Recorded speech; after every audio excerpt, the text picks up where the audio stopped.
Breaking news! Transman Jesi Corcuera is expecting his first baby. The starstruck alum shared his touching pregnancy journey on Instagram alongside photos from his maternity shoot. Kung tingin nyo nagkakanda windang-windang na ang mundo, hindi kayo nag-iisa. Medyo mahina ang news cycle this week. I made an episode about Olivia Rodrigo. Then after that, tumingin-tingin ako sa news. Nakita ko ito. Si Rastaman nag-file ng kanyang candidacy for Senate and ayon dito, he identifies as half human, half zombie. Paano kaya nangyari ito? Bakit kaya half zombie lang? Kailan kaya siya magto-turn completely?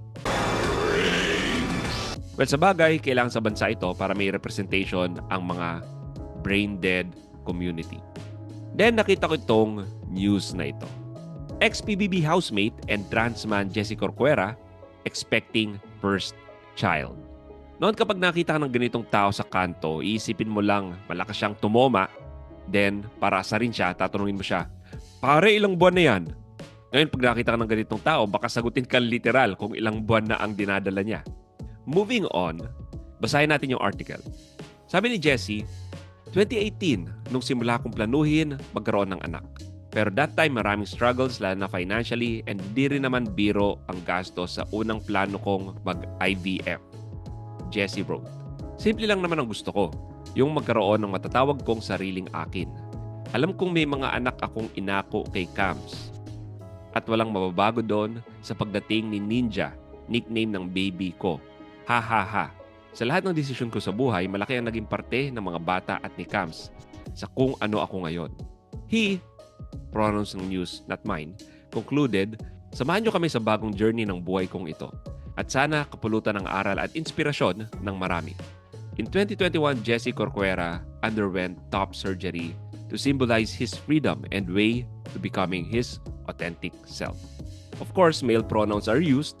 In fairness kay Philstar Live, hindi pa niya tinatanggal ang qualifier na trans in front of trans men. Eventually, hindi ako magugulat kung mag-transition na ang mga news websites natin in adopting the men can get pregnant trope completely. Sa ngayon, hindi pa nila magagawa yun dahil may mga boomers pa silang hindi makukumbinsi at mapapatanong, lalaking buntis? Saan lalabas ang bata? Sa butas ng puwet?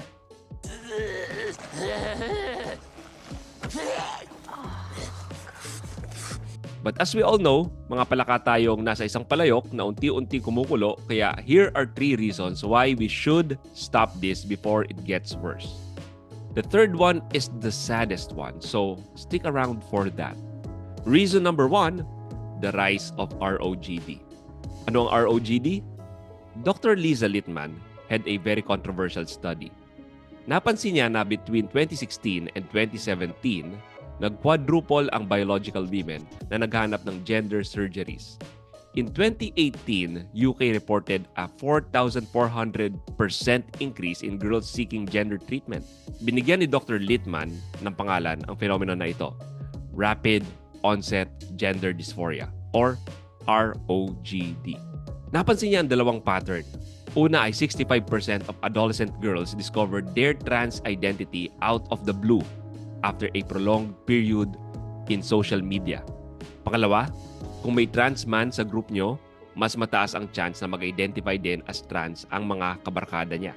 Ang tawag sa fenomeno na ito ay social contagion. Ang isang halimbawa ng social contagion ay ang nangyari sa Hong Kong.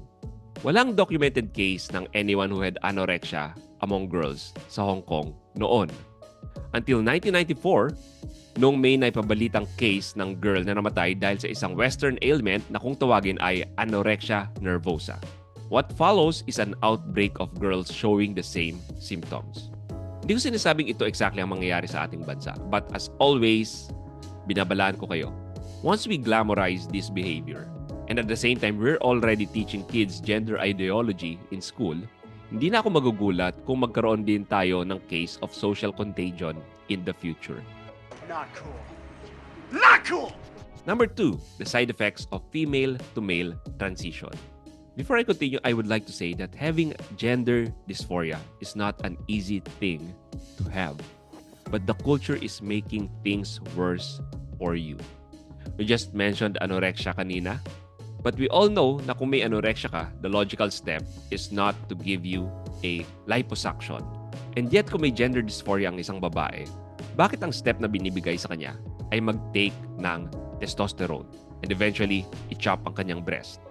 Gaya ni Jesi, sadly, hindi na niya manonurse ang kanyang magiging anak. Familiar kayo sa tinatawag na trans-abled? Sila yung may body integrity dysphoria. Basically, sila yung mga nag-identify as disabled. Kung pupunta ang isang trans-abled sa isang surgeon at sinabing, pakiputol nga po ng binti ko kasi nag-identify ako as disabled. Anong tingin yung logical na dapat gawin ng isang doktor? Bakit sa isang transman, isang babae, okay lang tapyasin ang breast niya?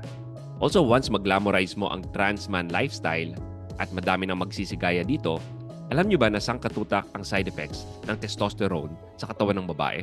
Ito yung cross-sex hormone na tinitake nila. Let me read a testimony by a woman named Jamie Reed. Search nyo lang ang full article na ito if you're interested. But according to her, when a female takes testosterone, the profound and permanent effects of the hormone can be seen in a matter of months. Voice drop, beard sprout, body fat is redistributed, sexual interest explodes, aggression increases, and mood can be unpredictable. How little patients understood what they were getting into was illustrated by a call we received at the center in 2020 from a 17-year-old biological female patient who was on testosterone. She said she was bleeding from the vagina. In less than an hour, she had soaked through an extra heavy pad, her jeans, and a towel she had wrapped around her waist. The nurse at the center told her to go to the emergency room right away. We found out later that this girl had an intercourse. And because testosterone thins the vaginal tissues, her vaginal canal had ripped open. So naka-experience siya ng tinatawag na vaginal atrophy. It's a condition where the lining of your vagina gets drier and thinner from a lack of estrogen. Burning, itching, spotting, and pain with sex are common symptoms, as are frequent urination and urinary tract infections. According to the book Lost in Trans Nation by Dr. Miriam Grossman, who I had interviewed in the podcast before, eto pa ang mga side effects ng testosterone on women.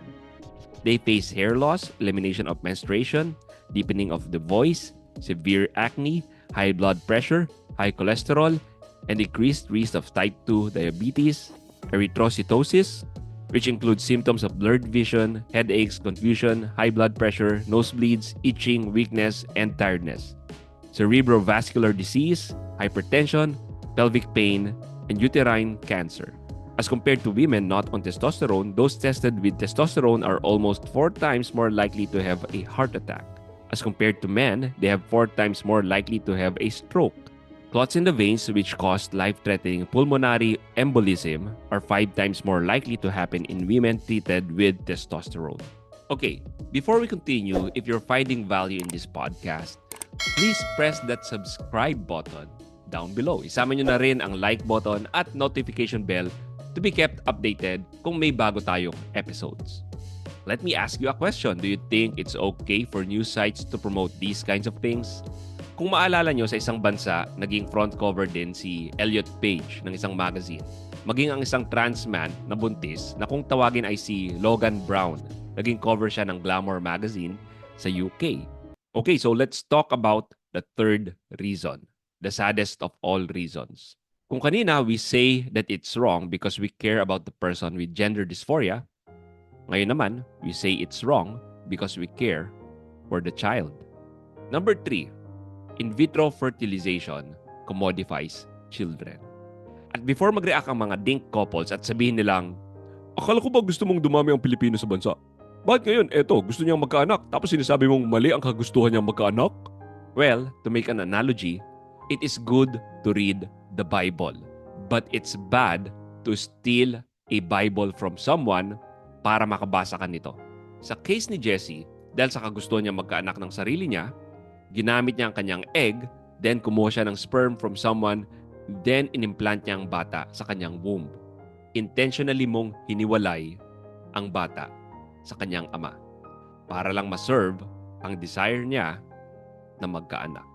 Parang produkto lang ang turing sa isang bata sa sitwasyon na ito rather than a gift from God. Is that your son? No, I just bought this baby cash. May isang perfume mogul dito sa bansa na paggawa ng anak niya through surrogacy. As if parang produkto lang ang mga ito na pwede mong bilhin kung gusto mo. Kusang inihihiwalay ang bata mula sa nanay nila at pinalalaki away from them. A child has a right to their biological mother and father. So let's pray for Jesi. Sa kanyang IG post, minention niya si God. So I know na God-fearing individual ito. But like many of us here, malamang hinulma lang ang kanyang paniniwala ng kulturang ito. Being a woman is hard.